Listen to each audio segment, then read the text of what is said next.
Friends, welcome to my YouTube channel Lakshya the goal academy. दोस्तों, हम लोग इस समय जो है प्रैक्टिस सेट करा रहे हैं।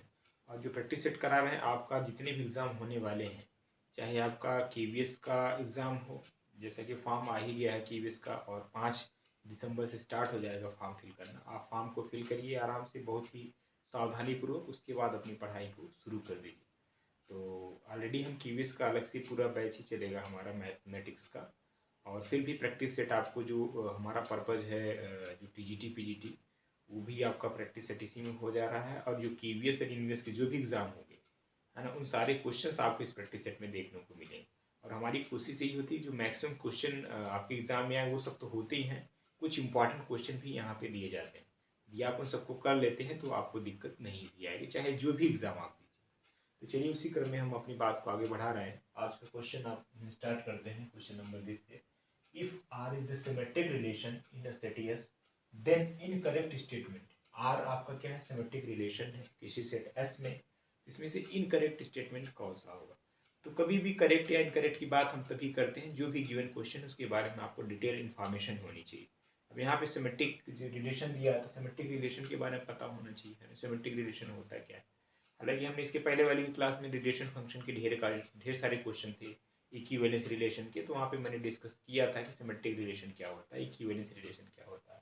ठीक है, फिर भी यहाँ पे भी देख लीजिए, जैसे हम ये कहें कि कोई भी जो रिलेशन आर है, यही हम कहें कि एक्स वाई जो आपका ऑर्डर पेयर आर में बिलोंग कर रहा है, तो यदि सिमेट्रिक होगा तो डेफिनेटली वाई काम एक्स में भी बिलोंग करेगा। ठीक है, यही डेफिनेशन होती है सिमेट्रिक। इसी केस में हम लोग यहाँ पे करते थे, यदि आर सिमेट्रिक होगा तो आर इनवर्स भी क्या होगा, वो भी हमेशा सिमेट्रिक होता था। ठीक, चलिए ऑप्शन पे आते हैं। पहला ऑप्शन आपके लिए R union R inverse equals to R. तो इट मीन्स जो है, अब हमने बताया कि जब आर सिमेट्रिक है तो आर इनवर्स भी क्या हो जाएगा, सिमेट्रिक हो जाएगा, है ना। तो यानी यहाँ पे आर ले लेते हैं, अब आर इनवर्स की प्लेस पे आर ले सकते हैं, तो आर यूनियन आर क्या हो जाएगा, आर ही हो जाएगा। ये बात तो सही है, लेकिन हमें बताना क्या है, इनकरेक्ट। आप लोग काफ़ी गलतियाँ कभी कभी ऐसी ही हो जाती है कि क्वेश्चन में पूछ कुछ रहा है और आप टिक करके कुछ और चले आते हैं। क्वेश्चन को बहुत ही सावधानीपूर्वक पढ़ना चाहिए आपको, क्वेश्चन में क्या पूछा जा रहा है, करेक्ट पूछा जा रहा है कि इनकरेक्ट पूछा जा रहा है। ठीक है, जैसे ये क्वेश्चन करेक्ट है, अब सीधे पहले टिक करके चले, अगला कुछ पढ़े नहीं, क्योंकि माइंड में है कि जो भी एमसीक्यू के क्वेश्चन आने हैं केवल एक ही सही जवाब होगा। ठीक है, और आपने जैसे ही देखा पहला ऑप्शन, अब यहाँ पे ये नहीं देखा कि करेक्ट लिखा है कि इनकरेक्ट लिखा है, सीधे आप टिक करके चले जाते हैं। इन सब सावधान मतलब चीज़ों को ध्यान में रखिएगा, गलतियाँ ये सब नहीं होनी चाहिए, क्योंकि एक एक मार्क्स प्रॉब्लम कहाँ पे आती है हमेशा, जो कंपटीशन होता है या कभी सिलेक्शन न होने का जो सबसे बड़ा रीजन ही होता है, कभी आसान को मैंने टफ क्वेश्चन करने न करने से सिलेक्शन नहीं होता।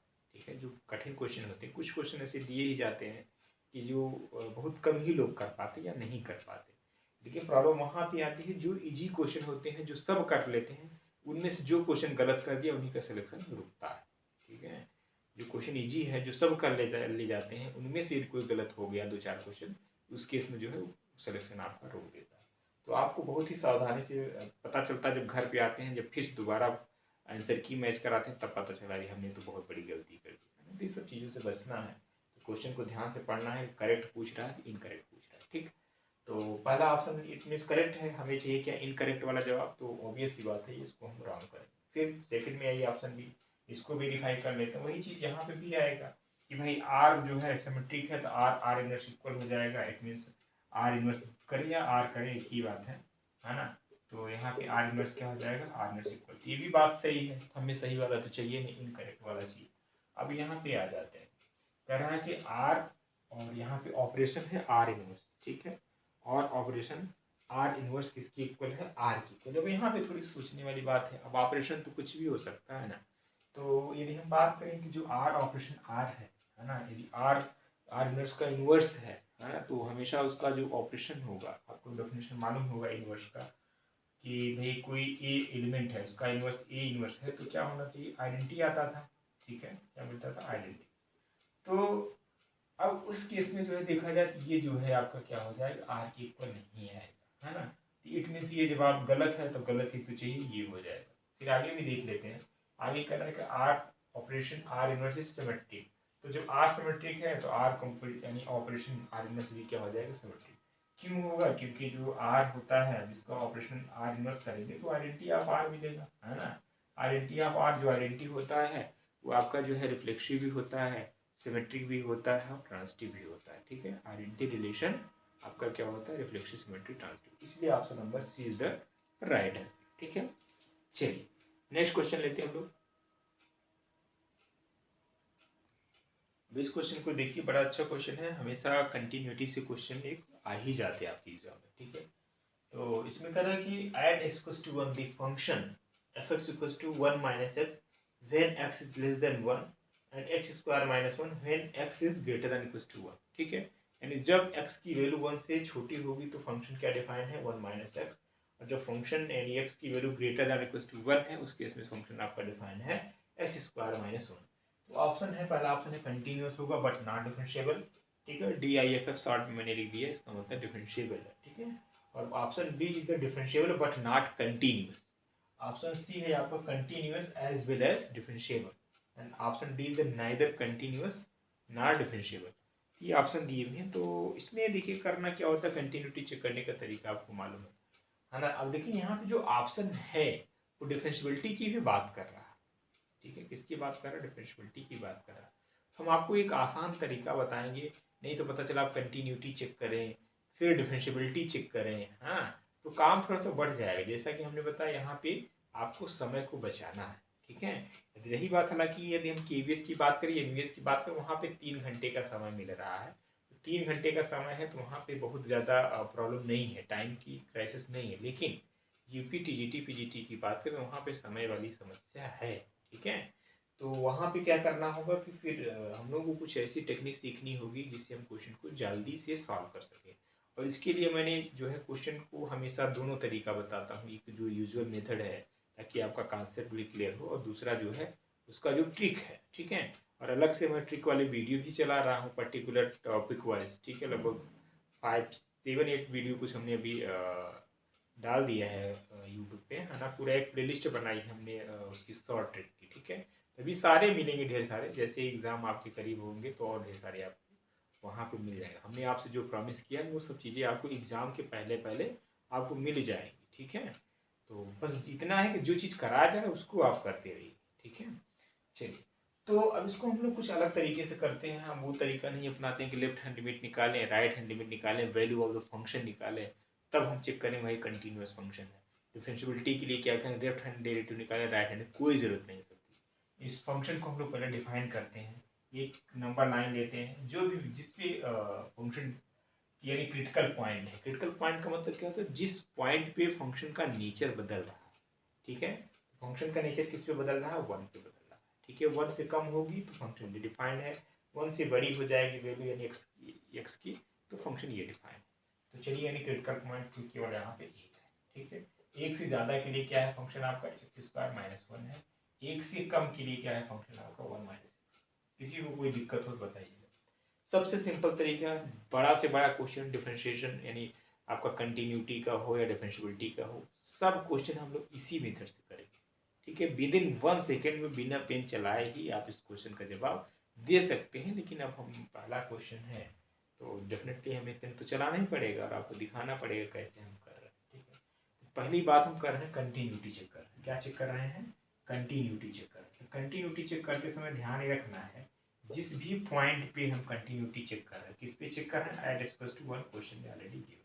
ठीक, तो कुछ नहीं करना है, उस वैल्यू को उठा के चुपचाप उस फंक्शन में रख देना। ठीक, लेकिन ध्यान ये रखना है कि भाई जब 1 पे रखेंगे तो 1 से बड़े के लिए ये फंक्शन डिफाइन है, 1 से छोटे के लिए ये फंक्शन डिफाइन है। ठीक है, तो हम एक बार जो है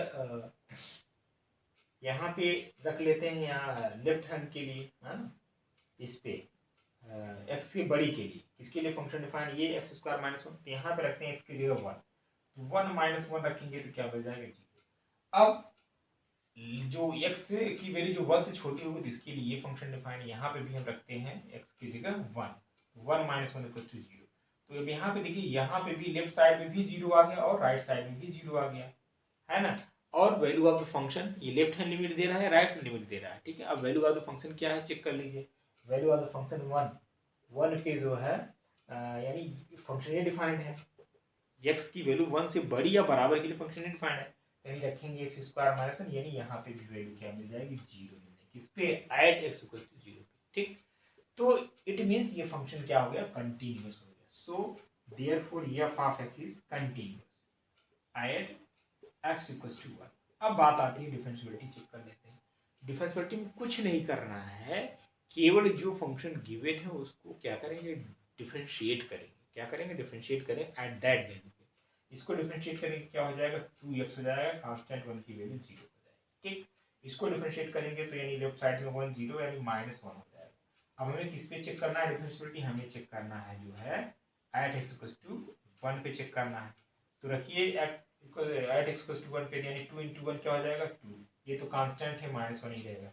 तो 2 - 1 नॉट इक्वल टू, यानी इसकी इक्वल नहीं है, 2 not equal to -1, it means this function is not differentiable, ठीक है। यानी so f of x is not differentiable, ठीक है। ये फंक्शन क्या है, डिफरेंशिएबल नहीं है।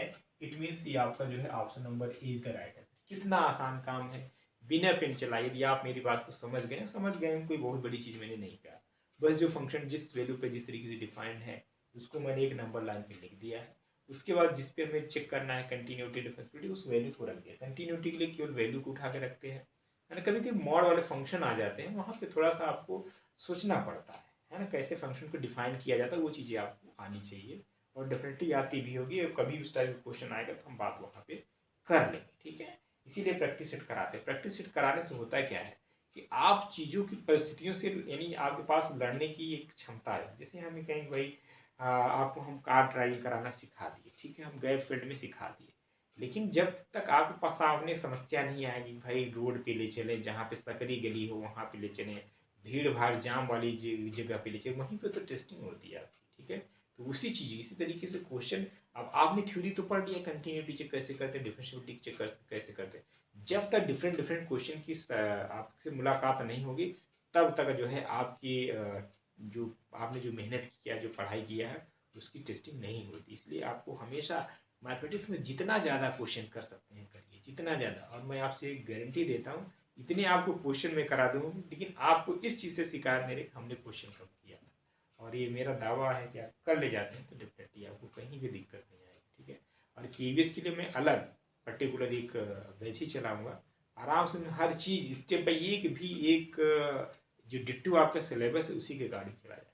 देखिए जो आजकल जो एग्ज़ाम आ रहे हैं, लोग ऑनलाइन प्लेटफॉर्म पे इस तरीके से मतलब किया जा रहा है कि चीज़ें बड़ी दिक्कत आ रही है, ठीक है। हालांकि इस चीज़ को मेरा कहना ठीक नहीं है, इतना आपके पास तो आइडिया होता ही है क्या चीज़ सही हो रही क्या नहीं। थोड़ा सा आप चीज़ों को परख के भी आप चीज़ों को कहीं एडमिशन लेना होगा तो लीजिए, ठीक है। तो होगा क्या, अब चलिए कुछ चीज़ें बाद में हम बात करेंगे इसके बारे में। तो ये आपका फंक्शन में जो है कौन सा क्वेश्चन, कौन सा ऑप्शन सही हो जाएगा, ऑप्शन नंबर ए कंटिन्यूस होगा लेकिन डिफरेंशिएबल नहीं होगा। नेक्स्ट क्वेश्चन लेते हैं।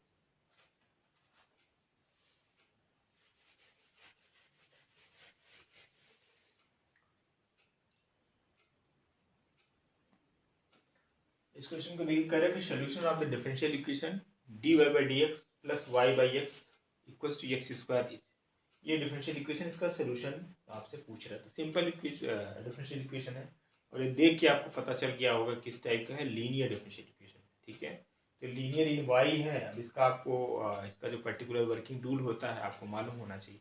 एक बार मैं आपको हिंट कर दे रहा हूँ कि कोई भी फंक्शन इस टाइप, यानी कोई भी डिफरेंशियल इक्वेशन इस टाइप का हो, dy by dx p of x y equals to q of x, ये क्या है आपका लीनियर डिफरेंशियल इक्वेशन।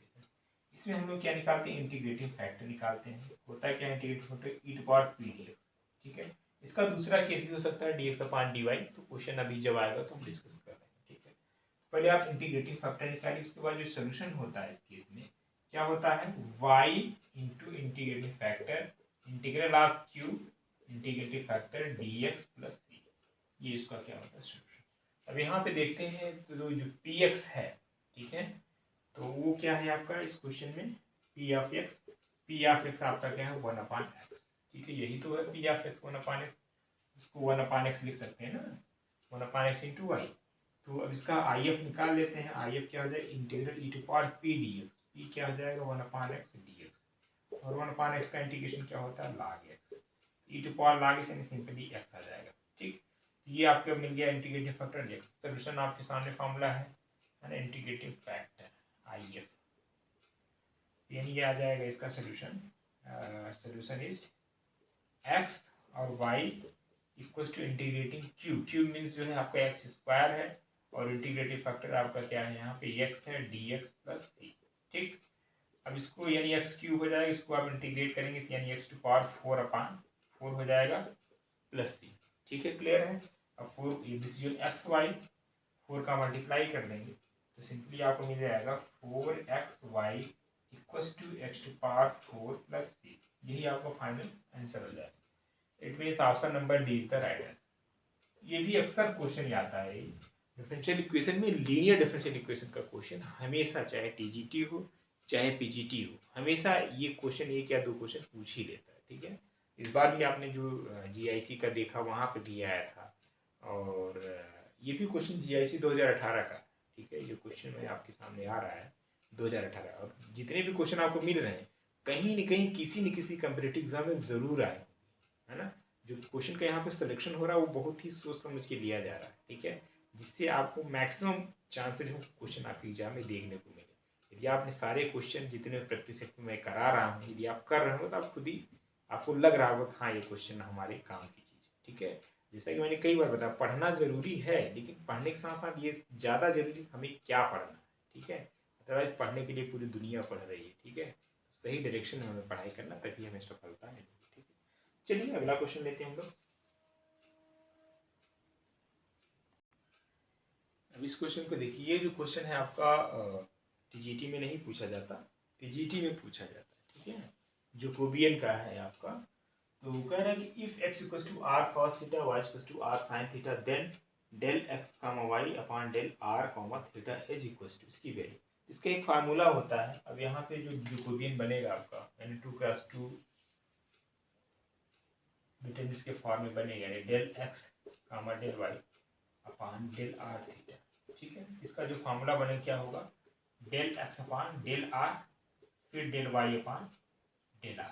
नीचे सेकेंड आपका रो में आ जाएगा del x upon del theta और del y upon del theta. करना कुछ नहीं है, जो एक्स वाई है जितने भी फंक्शन, जैसे जेड होता है ना तो एक और यहाँ पे आ जाता है कॉलम। ठीक है, क्या आ जाता है, del Z upon R theta, कुछ भी हो सकता है ना, आर ही रहेगा यहाँ पे। ठीक, और फिर नीचे आर थीटा दो फंक्शन है यहाँ पे। ठीक है, एक बार आर के रिस्पेक्ट में पार्शियल डिफरेंशिएट करेंगे पहले वाले रो में, दूसरा फिर थीटा, कोई और होता है तो एक और आएगा। ठीक है, यानी यहाँ पे 2+2 का ही बनेगा। अब फंक्शन गिवन है यहाँ पे del x by del R, इसको पार्शियल डिफरेंशिएट कर लीजिए तो del x by del R करने पे क्या मिल जाएगा, ये जो है सिंपली आपका आ जाएगा ये cos थीटा हो जाएगा। ठीक है, और del y by del R, इसको आर के रिस्पेक्ट में डिफरेंशिएट करना है, ये आपका क्या मिल जाएगा, साइन थीटा। ठीक, फिर del x by del theta, अब थीटा के रिस्पेक्ट में डिफरेंशिएट करना है, यानी यहाँ पे क्या मिल जाएगा, माइनस आर साइन थीटा। अब इसको किसके रिस्पेक्ट में डिफरेंशिएट करना है, थीटा के रिस्पेक्ट में, तो आपका आ जाएगा आर कास थीटा। सिंपल है, इसमें कोई बड़ी बात नहीं है। इसी तरीके से डिटरमिनेंट को सॉल्व कर लेते हैं, इसको सॉल्व कर लीजिए। कास थीटा और कास थीटा यानी आर, यहाँ पे आपका आर के रिस्पेक्ट डिफरेंशिएट करेंगे, कोई बात नहीं, आर कास स्क्वायर थीटा हो जाएगा। ठीक है, और यहाँ पे माइनस यानी प्लस हो जाएगा R sine square theta. R common लेंगे तो यहाँ बचेगा sine square theta plus cos square theta. आपको मालूम है sine square theta plus cos square theta क्या होता है, 1। यानी इसका जो आंसर आएगा फाइनल आ रहा है। It mean option number B is the right answer. ठीक है, इसका जो करेक्ट जवाब हो जाएगा क्या हो जाएगा, option number B is the right answer. चलिए नेक्स्ट क्वेश्चन लेते हैं हम लोग। अब इस क्वेश्चन को देखिए, करा कि the sum of the degree and order of the differential equation obtained from the family of the curve y equals to cx minus c to power 2 minus c cube is। तो यानी यहाँ पे कर रहा है क्वेश्चन कि इसकी जो डिफरेंशियल इक्वेशन इसके the sum of order and degree, ऑर्डर और डिग्री का क्या करना, सम निकालना। तो सिंपल है, इसमें कुछ खास बात नहीं है।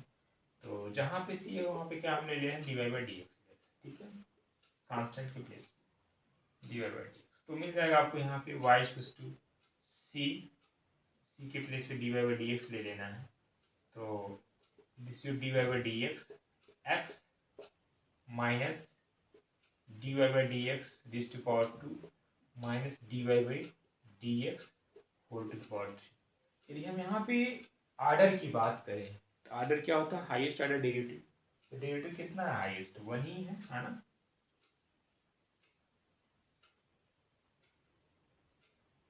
ऑर्डर आपका क्या है, 1 है। और डिग्री क्या हो जाएगी, power of the highest order derivative 3 है। ठीक है, तो दोनों का सम कर देना है, प्लस करेंगे तो क्या हो जाएगा 4। यानी इस क्वेश्चन का जो राइट आंसर क्या हो जाएगा 4 हो जाएगा। तो सिंपल था क्वेश्चन था, कोई इसमें खास बात नहीं थी। ठीक है, नेक्स्ट क्वेश्चन लेते हैं हम लोग।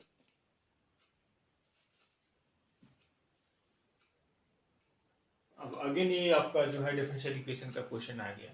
कह रहा है कि an integrating factor are differential equation this and this. इसका इंटीग्रेटिंग फैक्टर पूछ रहा है ना। तो ये कुछ आपका इस तरीके से लग रहा है, जो आपका जेड डिफरेंशियल इक्वेशन होता है उसी फॉर्म का दिख रहा है, M d x plus N d y equals to 0। यही तो ठीक। तो सबसे पहले इसकी एक कंडीशन होती है, कोई भी डिफरेंशियल इक्वेशन एग्जैक्ट कब होगा।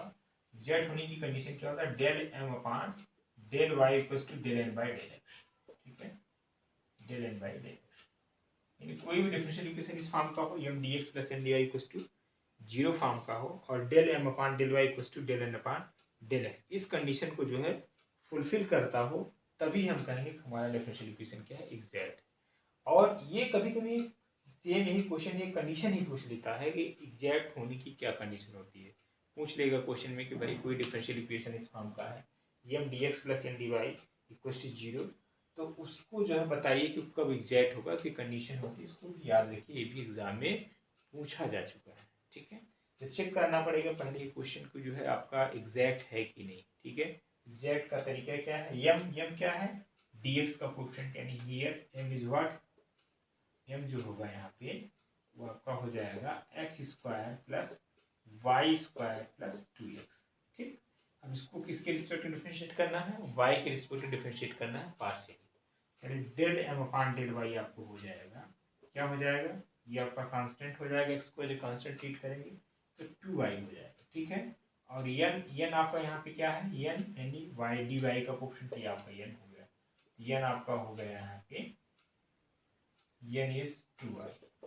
ठीक, तो अब इसको किसके रिस्पेक्ट में डिफरेंशिएट करेंगे, एक्स के रिस्पेक्ट में डिफरेंशिएट करेंगे, ये आपका जो है 0 हो जाएगा। ठीक है, तो यानी यहाँ से क्लियर है कि जो del M upon del y है क्या है, नॉट इक्वल टू 0। यानी यहाँ पे this shows that del M upon del y not equal to del N upon del x. It means differential equation is not exact, so differential equation is not exact, is not exact। तो जब exact नहीं होता तो क्या होता है, हम लोग इसके तरीके होते हैं, कुछ इंटीग्रेटिव फैक्टर निकालना पड़ता है, फिर उसका हम मल्टीप्लाई कर देते हैं उस दिए हुए डिफरेंशियल इक्वेशन में, तो एग्जैक्ट हो जाता है। जब एग्जैक्ट हो जाएगा तो उसका एक तरीका होता है सोल्यूशन, है ना, एक फार्मूला होता है। लेकिन यहाँ पे सिर्फ हमसे इंटीग्रेटिंग फैक्टर की बात कर रहा है। ठीक है, कि जब एग्जैक्ट नहीं होगा तो इंटीग्रेटिंग फैक्टर कौन सा होगा जिसको हम इसमें मल्टीप्लाई करेंगे तो एग्जैक्ट होगा, वही पूछ रहा है। तो इसकी कुछ कंडीशन है। एक कंडीशन आपका उसमें से ये है कि इंटीग्रेटिव फैक्टर निकालने का, कि आप 1 upon n del M upon del y minus del N upon del x निकाल लीजिए। ठीक है, और भी तरीके इंटीग्रेटिव फैक्टर निकालने के। ठीक, तो अब ये यदि फंक्शन ऑफ एक्स आ जाए, कोई कांस्टेंट आ जाए, तो उसका हम लोग e to power p d x निकालेंगे। तो पहले इसको निकाल लेते हैं, ये आपका इंटीग्रेटिव फैक्टर रहेगा आई एफ। ठीक, तो यहाँ से आपको जो है 1 अपान इनकी जो वैल्यू है वो क्या है आपका 2y, डेल अपान डेल वाई आपने निकाल ही लिया 2y, del N by del x 0 आ गया, ये आपका 1 आ गया। ठीक है, क्या आ गया 1, यानी ये जो भी वैल्यू देगा वो फंक्शन ऑफ एक्स या कांस्टेंट भी दे सकता है। ठीक है, एफ ऑफ एक्स, तो इंटीग्रेटिव फैक्टर क्या होगा इस केस में, integrative factor is e to power f of x d x. ठीक है, f of x d x, तो इसको हम लोग जो है लिख सकते हैं जो है ई टू पावर एक्स और यहाँ पे डी एक्स। ठीक है, 1 ही आया है, एफ एक्स तो आपका 1 आया है, एक्स नहीं है, यानी सिंपल क्या हो जाएगा, यानी ई टू पावर एक्स। अब ई टू पावर एक्स क्या हो, यही आपका इंटीग्रेटिव फैक्टर हो जाएगा। तो option number A is the right answer. अब इस ई टू पावर एक्स को ना यहाँ पे आप मल्टीप्लाई कर देंगे तो उसको क्या बना देगा, वो एग्जैक्ट बना देगा। उसके बाद एग्जैक्ट का डिफरेंशियल इक्वेशन का जो फॉर्मूला होता है उसी सोल्यूशन से निकाल लेंगे। लेकिन यहाँ पे सोल्यूशन की बात नहीं कर रहा है, यहाँ पे पूछ रहा वनली क्या, उसका जो है इंटीग्रेटिव फैक्टर। तो ठीक है, वीडियो को बहुत ज़्यादा लंबा नहीं करना चाहते, क्योंकि आपको देखने में प्रॉब्लम होती है ना। यही इतना देख लीजिए, बड़ी बात। हाँ, यदि आपको चीज़ें अच्छी लगे तो प्लीज़ आप ज़रूर इसको जो है लाइक कर लिया करिए और सब्सक्राइब ज़रूर किया करिए, और साथ ही साथ इसको शेयर भी किया करिए, ठीक है। क्योंकि मैं देखता हूँ देखने के बाद जो है इसका आपका कोई कमेंट्स वगैरह नहीं आते। ऐसा तो है नहीं कि चीज़ें ठीक नहीं जा रही, ठीक है। चीज़ें अच्छी लग रही हैं आपको तो ज़रूर आप